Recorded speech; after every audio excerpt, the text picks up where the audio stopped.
So he has philosophical issues with making those kinds of claims. He feels that kind of certainty is unwarranted. But I mean, here, I mean, it's just a story, right? Like, it's the Black Power mood encouraged this sense.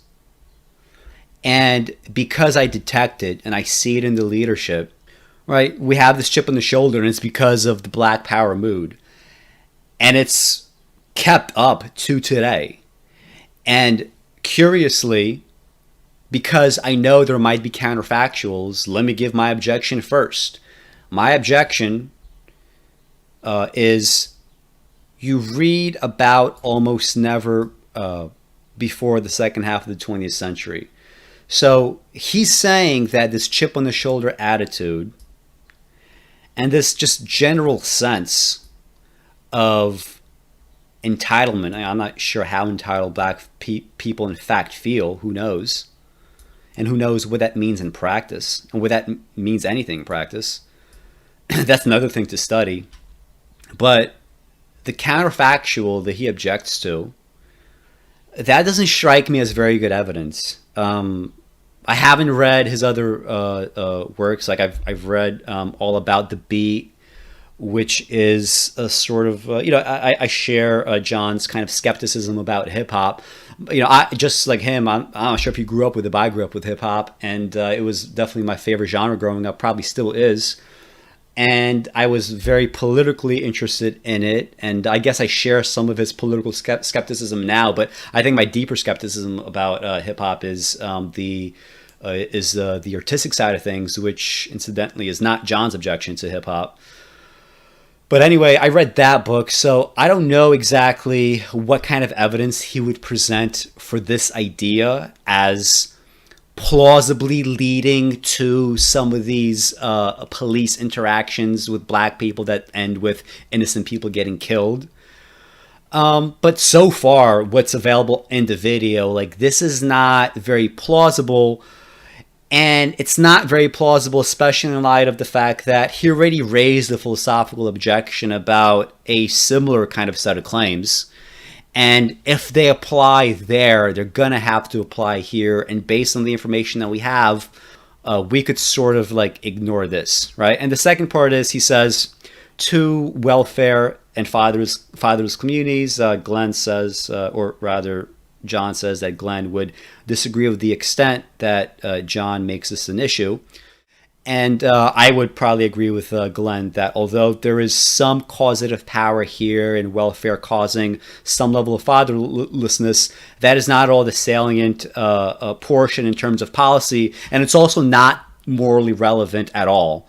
Any way that we could say is morally relevant given what the alternatives are and have been. So that leads us like to the prescriptive claims. Like, what are the prescriptive claims here?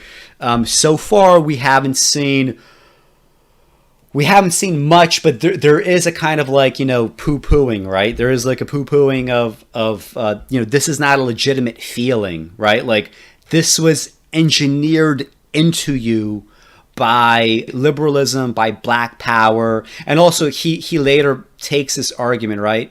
And it strikes me as interesting because he's presenting this narrative specifically because he's objecting to the narrative of like black victimization. And you could do that, right? Like you could object to black victimization. You could say that, liberals have turned black people too much into victims. That's fine. I'm not sure to what degree I would agree that is. I think in some specifics that's certainly the case. I think it's true, for example, that the Democratic Party has sort of made black people, maybe not intentionally dependent, but they have made black people into a kind of victim class by essentially saying, okay, if you don't vote for us, the little that you do have, which is, welfare, which are food stamps, even that little will be taken away from you. So vote for us. We're going to go into your neighborhoods. We're going to help you out, fill out paperwork. We're going to establish personal relationships with you. When we run a candidate like Joe Biden, you will implicitly know that you're going to end up voting for him, even if you, might have heard about other candidates. Dems are your guys, like vote for them. I think there's something to that. I think that, politically stifles the black community. There's often not, a sense of like there's another way. It's either, Democrats or Republicans. And I think that's pretty toxic. But, he himself, though, he is creating a new narrative of victimization. Like, on the one hand, he's saying, okay, liberals have victimized blacks by making them dependent on welfare, by making them buy into like every racial narrative, by making them think like, oh my God, every single time that a black person is murdered on videotape by a cop, you have to go out and riot, do it. He's saying that's one form of victimization.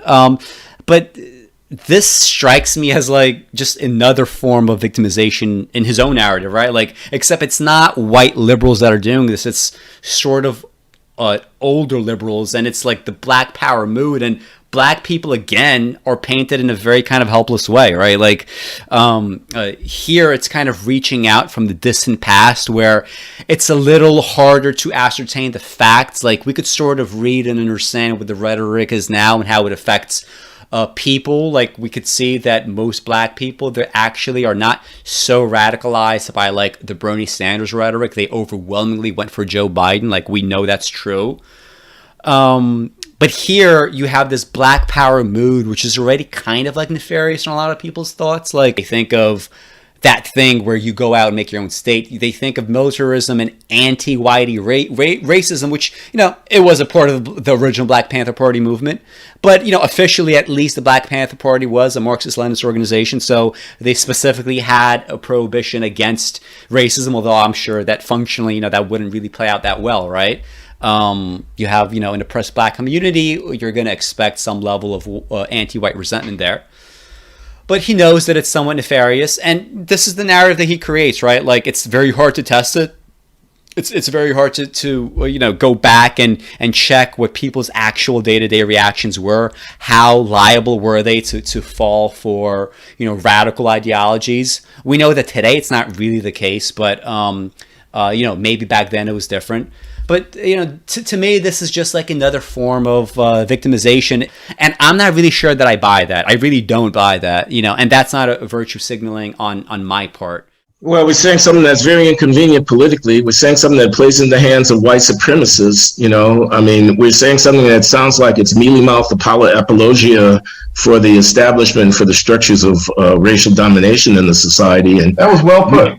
We being articulate black spokespeople are now putting a face on something that deserves only unremitting, condemnation and resistance, whatever.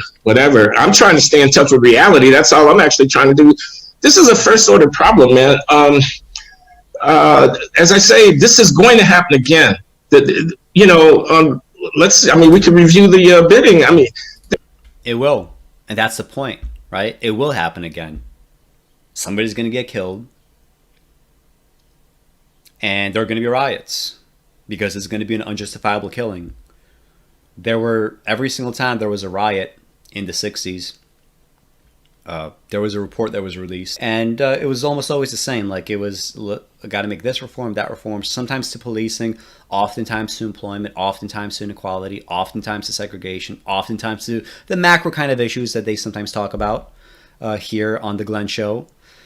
And most of the time, these suggestions were not taken. So, of course, 1965 Watts riot will easily lead to the 1967 riots, right? That's just kind of like that. That's predictable. It's going to happen again. Eric Garner was killed under very similar circumstances, got choked out by a cop. And were reforms put in place? Not really.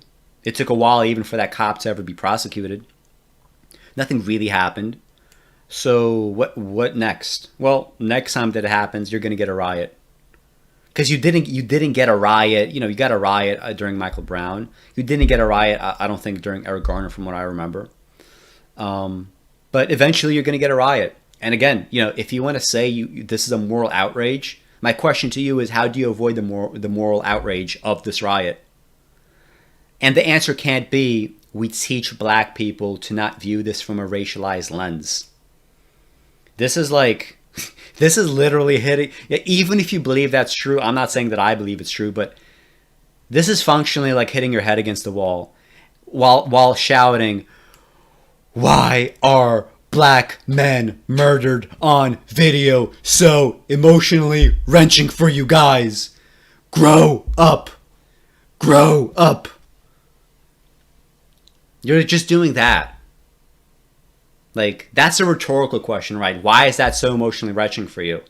That's a rhetorical question, and it should not be answered. That is the default, and it's going to be the default. Let's find a way to work around it. But if your ways of working around it is innocently asking questions, we're just asking questions, man.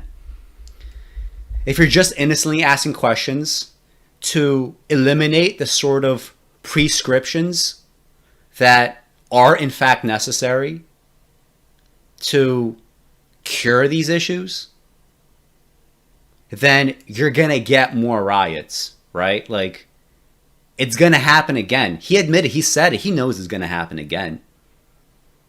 But he's a sociologist, so if you know it's going to happen again because you're a sociologist and you understand how these things pattern themselves and you understand that human behavior is a probability space. He said so. He said it's going to happen again. What does that mean? It means that I'm going to make some sort of probabilistic claim about human behavior. He just said it. Human behavior is a probability space. This goes back to the Obama administration. This goes back to Michael Brown, Trayvon Martin, and whatnot, the origins of Black Lives Matter. Of course, it goes back further than that. There are other incidents, but I mean, this period that we're in right now, with the Twitter and the cell phone and the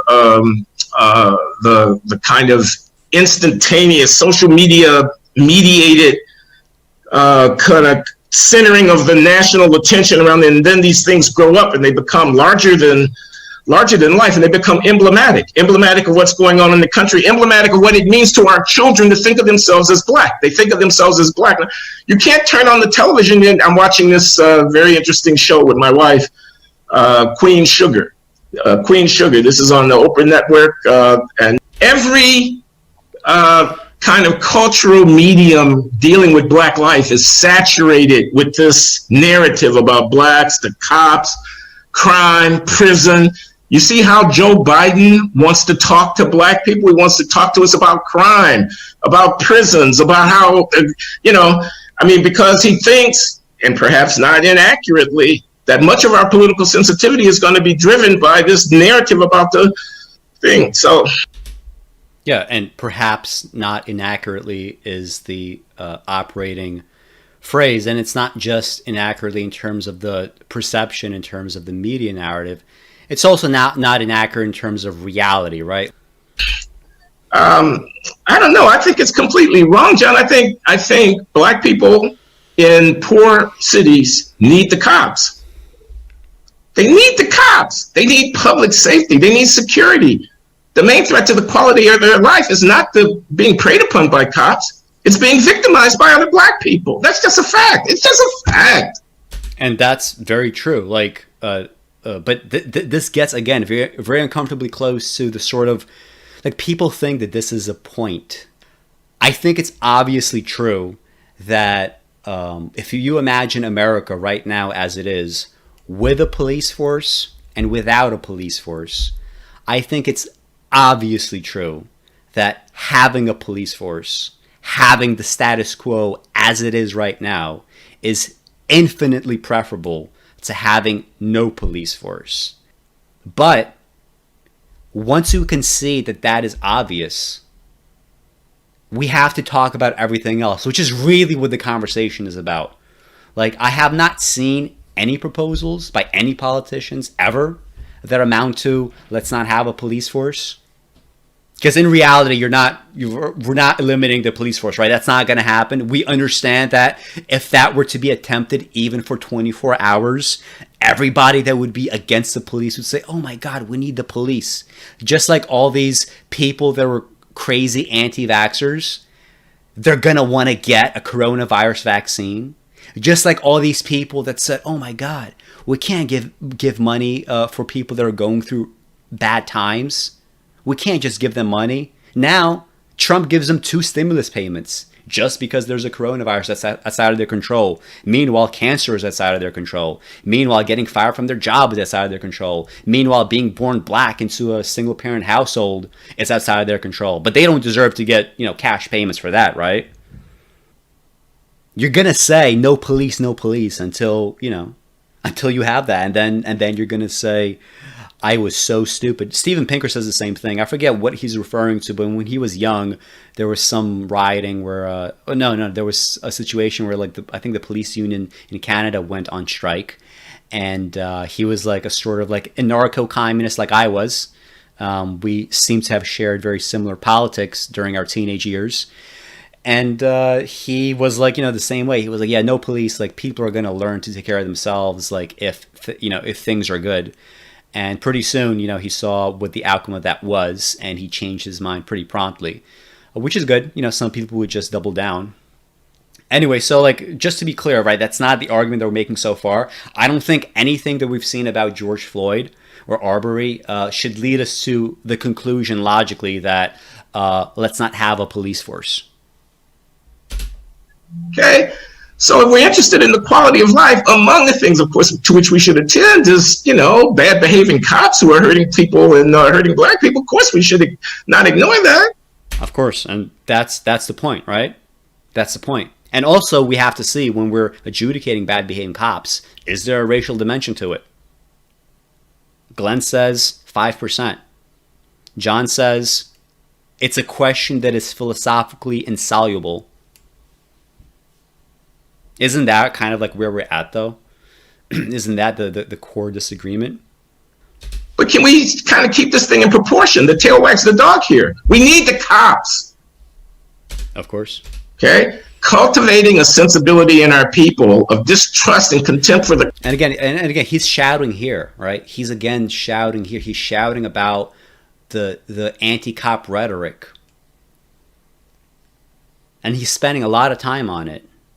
There was 10 seconds spent on characterizing George Floyd's death. Cops is self-destructive. It's wrong-headed. It's wrong-headed. And then it gets us into these moral problems where I fear that you may be in danger of falling, my friend, where we can't call something that is barbaric and horrific what it is. You say you don't want to make any judgments. You don't want to call it. Man, if you are killing people, that's evil. That's bad. That's not just a social artifact. It's not just something that we have to get used to because, unfortunately, people don't have jobs.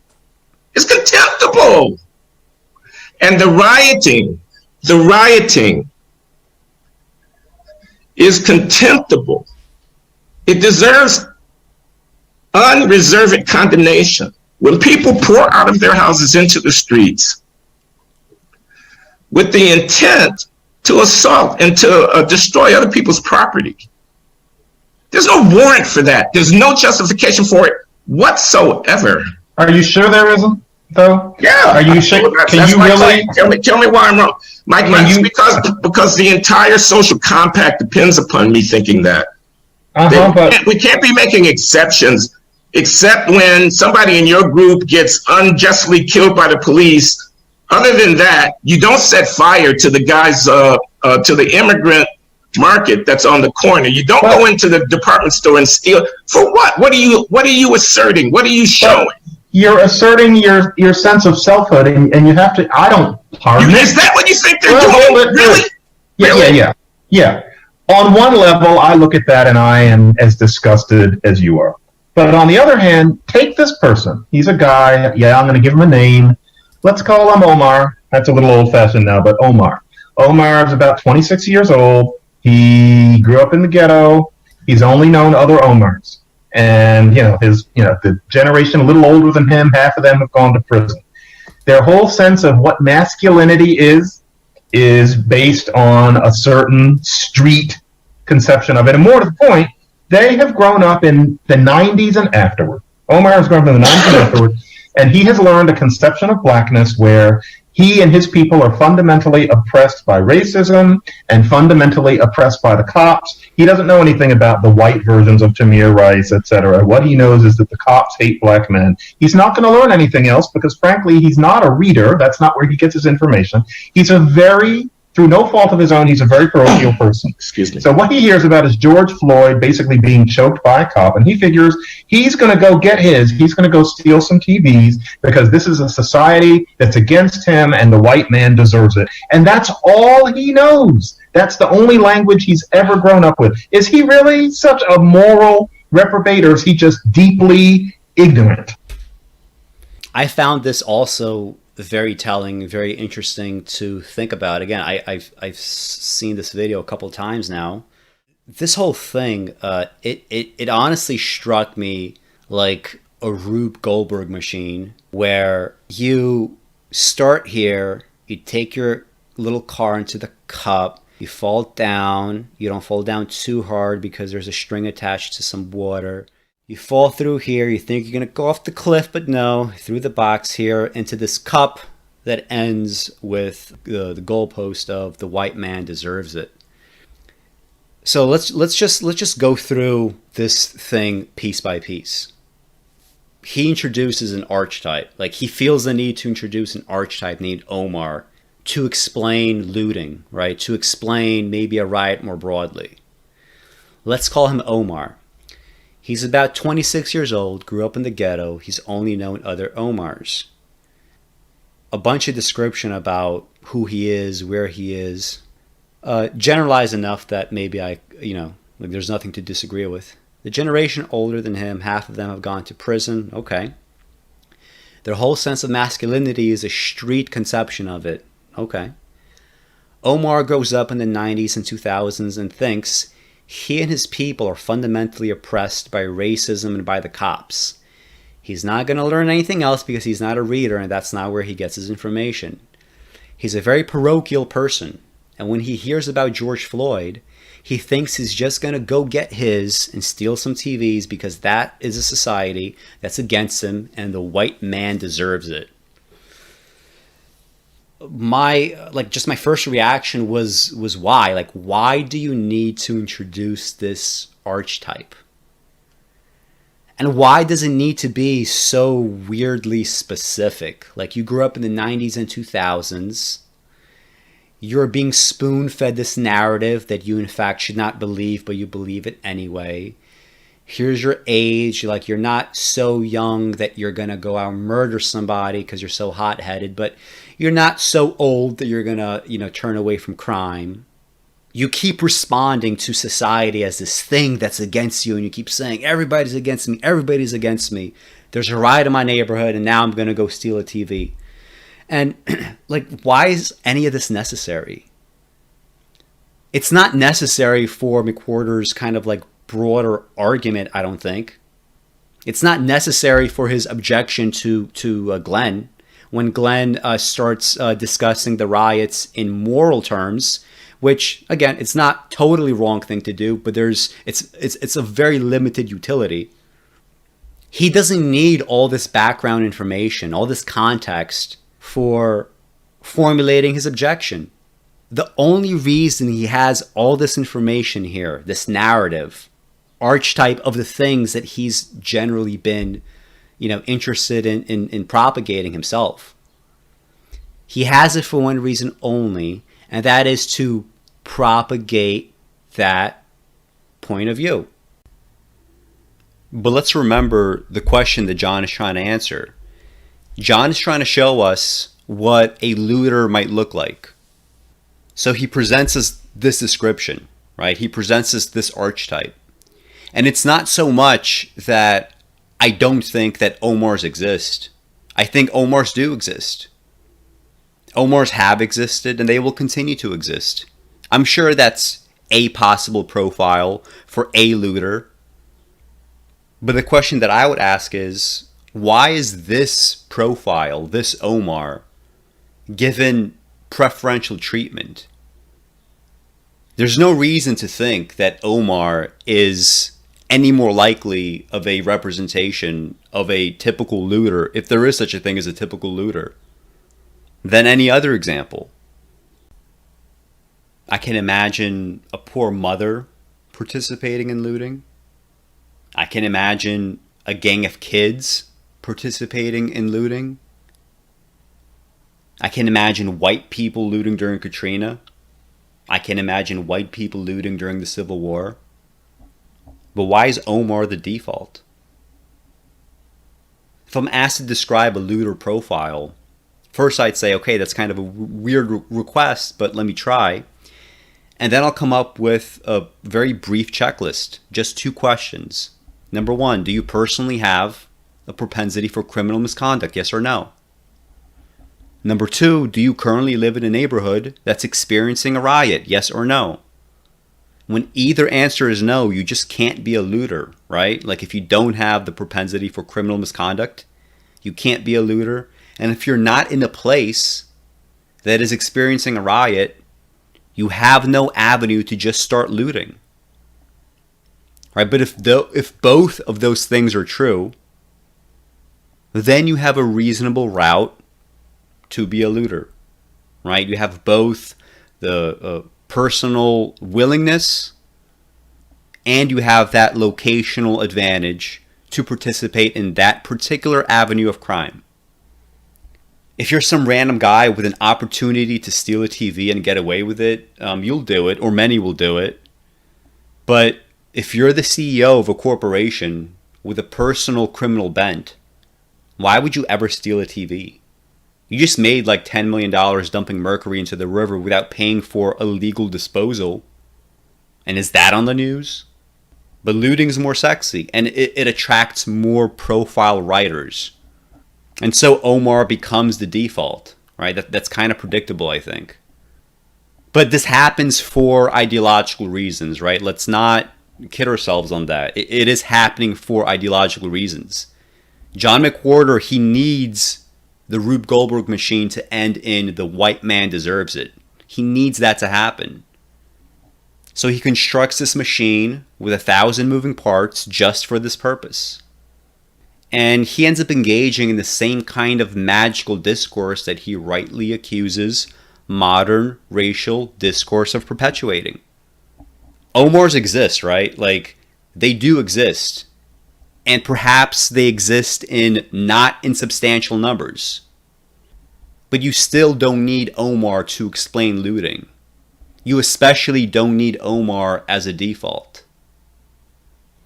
And anyone who is less ideologically committed would just see that and have less reason to construct this default.